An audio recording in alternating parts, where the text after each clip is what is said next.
వానాకాల పంటల సాగు లక్ష్యంగా ప్రతి ఏటా ఖరీఫ్కు ముందు ప్రొఫెసర్ జయశంకర్ తెలంగాణ రాష్ట్ర వ్యవసాయ విశ్వవిద్యాలయం రాష్ట్ర వ్యాప్తంగా విత్తన మేళాను నిర్వహిస్తోంది. ఇందులో భాగంగానే ఈ ఏడాది కూడా నిర్వహించింది. రైతులకు నాణ్యమైన విత్తనం అందించాలనే ఉద్దేశంతో రాష్ట్రంలోని పరిశోధనా స్థానాలు 16 కృషి విజ్ఞాన కేంద్రాలలో ఈ మేళాను ఏర్పాటు చేశారు. వ్యవసాయ పరిశోధనా మండలి సంస్థలు ఐఐఎంఆర్, ఐఐఆర్ఆర్లతో పాటు వ్యవసాయ, ఉద్యాన, పశువైద్య శాఖలు ఇందులో పాల్గొన్నాయి. రాష్ట్ర వ్యాప్తంగా జరిగిన విత్తన మేళాల్లో 16 పంటల్లో 64 రకాలకు సంబంధించిన దాదాపు 12,000 క్వింటాళ్ల విత్తనాలను రైతులకు విక్రయించేందుకు అందుబాటులో ఉంచారు. వరిలో 28 రకాలు, మొక్కజొన్నలో 5 రకాలు, జొన్నలో 2, రాగిలో 1 రకం, కందిలో 8 రకాలు, మినుములో 1 రకం, పెసరలో 4 రకాలు, నువ్వు, ఆముదం, వేరుశెనగలో 1 రకం, సోయా చిక్కుడులో 4 రకాలు, పశుగ్రాసాల్లో 3 రకాలు, పచ్చిరొట్ట పైర్లలో 2 రకాలు ఉన్నాయి. వ్యవసాయంలో ఆధునిక సాంకేతికతపై రైతుల సందేహాలు తీర్చడానికి ఆయా పంటల శాస్త్రవేత్తలతో చర్చాగోష్ఠి ఏర్పాటు చేశారు. వ్యవసాయం అనుబంధ రంగాలకు సంబంధించిన ప్రదర్శన సైతం నిర్వహించారు. రాష్ట్ర వ్యాప్తంగా అన్ని పరిశోధనా స్థానాలు, కృషి విజ్ఞాన కేంద్రాలు, ఏరువాక కేంద్రాల్లో విత్తనాలను అందుబాటులో ఉంచామని, రైతులు ఆందోళన చెందాల్సిన అవసరం లేదన్నారు ప్రొఫెసర్ జయశంకర్ తెలంగాణ వ్యవసాయ విశ్వవిద్యాలయం రిజిస్ట్రార్, పరిశోధన సంచాలకులు డాక్టర్ పి రఘురామిరెడ్డి. సరైన విత్తనాలు, మేలైన యాజమాన్య పద్ధతులు పాటిస్తే రైతులకు మంచి దిగుబడులు, ఆదాయం వస్తుందన్నారు.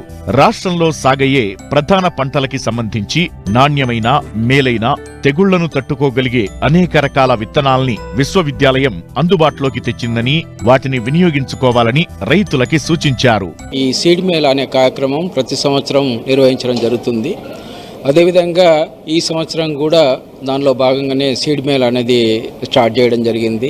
మేము కూడా ఊహించినంతగా చాలా ఎక్కువగా డిమాండ్ రావడం అనేది గమనించడం జరిగింది. ప్రతి సంవత్సరము 1000 నుంచి 1200 మంది రైతులు మా హైదరాబాద్ లోపల ఉన్నటువంటి ఇక్కడ సీడ్ మేళాకు రావడం జరుగుతుంది.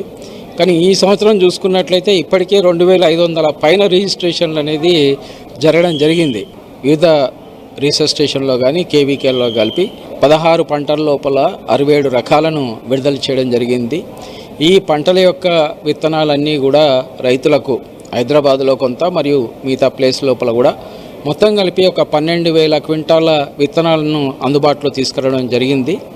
అంటే యూనివర్సిటీ వారి విత్తనాలతో పాటుగా నేషనల్ సీడ్ కార్పొరేషను, అదేవిధంగా Telangana state seed development corporation సంబంధించినటువంటి వారి అమ్మక కేంద్రాలను కూడా ఇక్కడ ఏర్పాటు చేయడం జరిగింది. అదేవిధంగా ఐసీఆర్ ఇన్స్టిట్యూట్కి సంబంధించినటువంటి విత్తనాల కోసం కూడా ఇక్కడ సదుపాయం అనేది కల్పించడం జరిగింది. కాబట్టి అది బహుశా ఒక వారం నుంచి 10 రోజుల వరకు కూడా విత్తనము అందుబాటులో ఉంటుంది.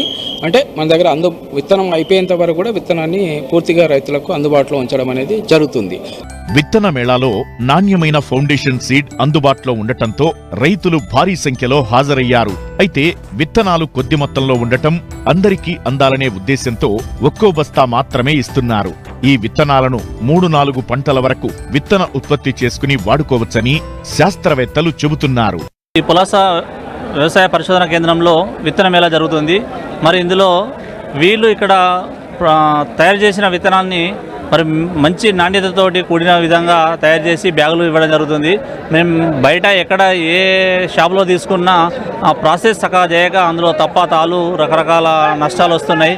మరి వీళ్ళు ఇంత మెరుగు చేసి మాకు మంచి నాణ్యమైన విత్తనం ఇస్తుందన్న ఉద్దేశంతో రైతులందరం ఇక్కడ ఈ కేంద్రం నుంచి తీసుకోవడానికి ముందుకు రావడం జరిగింది. మన ప్రాంతీయ వ్యవసాయ పరిశోధనా స్థానంలో విత్తన మేళా ఏర్పాటు చేయడం జరిగింది.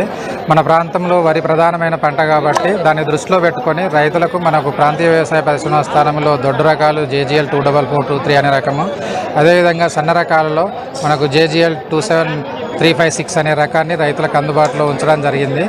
ప్రతి రైతు కూడా మనం ఒక ఎకరానికన్నా సరిపడే సీడ్ ఇవ్వాలని నిర్ణయించుకోవడం జరిగింది. దానికి రైతులందరినీ కూడా వాళ్ళు సహకారాన్ని అందించడమని కూడా కోరడం జరిగింది.